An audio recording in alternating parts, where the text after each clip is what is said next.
Želáme vám pekný večer, vitajte Komplet Šport.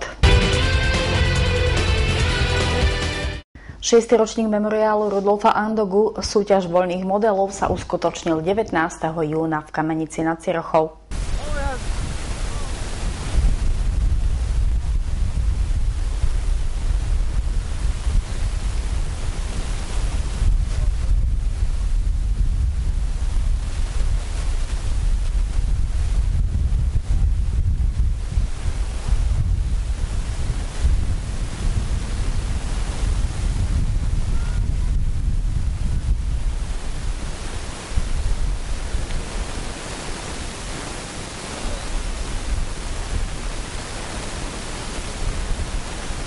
Vychoval mnohých modelárov na krúžku na sídlisku 1 v Pivnici, kde skutočne za veľmi ťažkých podmienok sa prevádzala tá modelárčina. Keď sa ukázalo slnečko, začalo ako teplé prúdenie, vzduch sa začal zohrievať, tým pádom viac nám to nadnáša modely, lepšie výkony, dlhšie časy. Na tejto súťaži máme 3 kategórie súťažné, kategóriu hádzadiel, kategóriu A3 a kategóriu F1H. Nám to približte, lebo televíznemu divákovi, ktorý nemá prehľad, tak aspoň chvíľočku.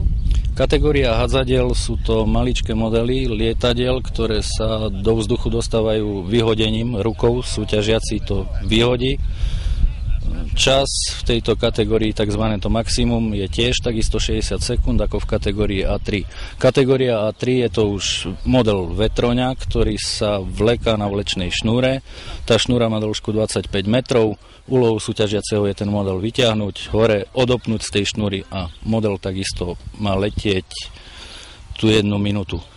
Táto kategória je ako obmedzená veľkosťou, je tam plocha krídel, plocha výškovky, ktorá určuje, aký maximálne veľký ten model má byť.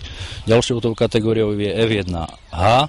Tento model je už trošku väčší ako model kategórie A3 a pravidla sú vlastne tie isté, len s tým rozdielom, že vleká sa na 50 metrovej šnúre a maximum je 120 sekúnd, čiže 2 minúty.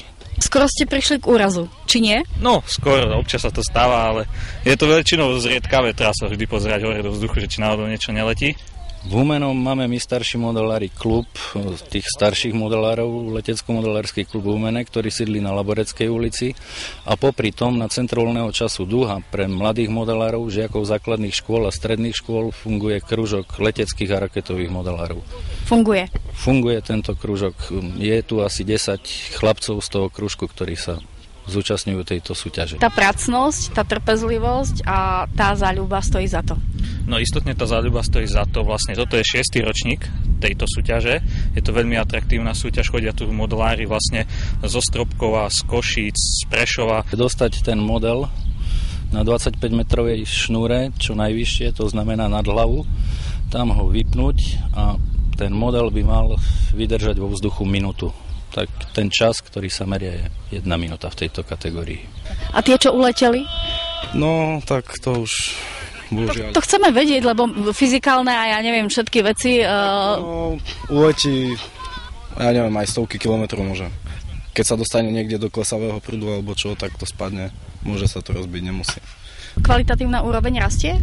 Myslím si, že áno, vlastne aj teraz mladší žiaci veľmi potvrdili svoju úroveň, dokonca po niektorí prelietali aj starších účastníkov, takže myslím si, že každý rok sa to len zlepšuje. Stal pri zrode toho všetkého a podľa toho, čo som už doteraz počula, tak bol človek, ktorý bol naozaj zanietený a ktorému záležalo na tom, aby aj rástli ďalšie generácie modelárov. Súhlasíte? Áno, so všetkým, čo ste povedali, súhlasím. Celý život venoval sa tomu modelárstvu, aj viedol kružkovú činnosť pri bývalom okresnom dome pionierov, teraz sa to volá Centrum voľného času, takže celý svoj život venoval. Mal ešte veľké plány, ale bohužiaľ. Nehnevali ste sa, keď sa venoval tomu? Nie, my sme už celá rodina. Celé dni skoro prežívali na letisku, sme pochodili všetky letiska, niekto chodí k moru na dovolenky, my sme v lete chodili po celom Slovensku a bývalom Československu po letiskách, takže aj deti, aj celá rodina už. Jasné. Takže ste fandili tomuto športu? a ja som prepadla tomu. Ako? No takže stále som stopky mala, merala som mu čas, lebo chlapci išli za modelmi a takto no už sme spolu všetci. Jasné, naozaj to tak bolo? No áno, určite to tak bolo. Chodili sme po súťažiach stále s otcom, teda pomáhali mu, no a samozrejme a neskôr, keď sme už aj my ako synovia súťažili, tak stále sme niekde boli proste. Jasné. V čom bol ten kumšt?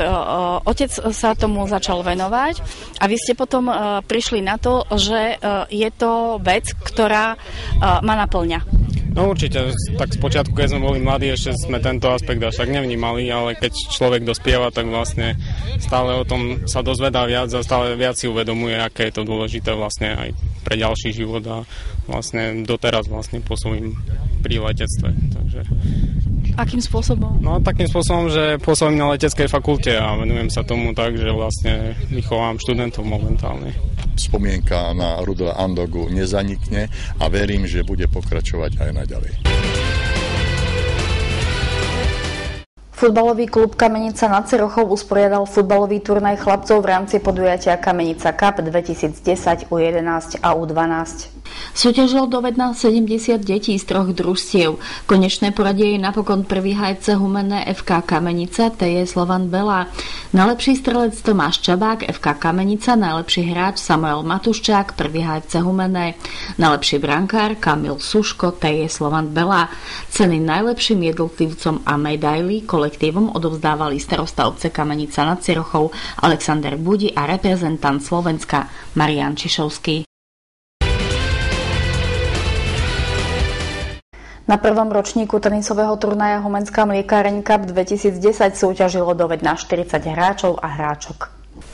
V oboch semifinálových dvojhrách proti sebe nastúpili reprezentantky prvého TC Humenné. V tej prvej porazila Rúd Kuľhová Lauru Roháčovú v 2 setoch 6-1 a 6-0. V druhej si Katarína Rebiová poradila s Laurou Vasilkovou rovnako v 2 setoch v pomere 6-2, 6-4.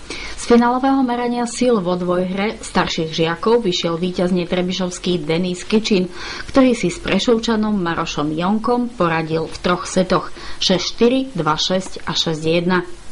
Trebišovčan Kičin sa neskôr spolu s Jánom Lehertom stretli vo finále štvorhry proti dvojici Šoltís-Crobák.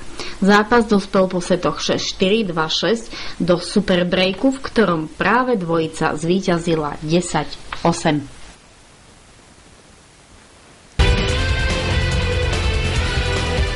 Ďakujeme za pozornosť. Dovidenia.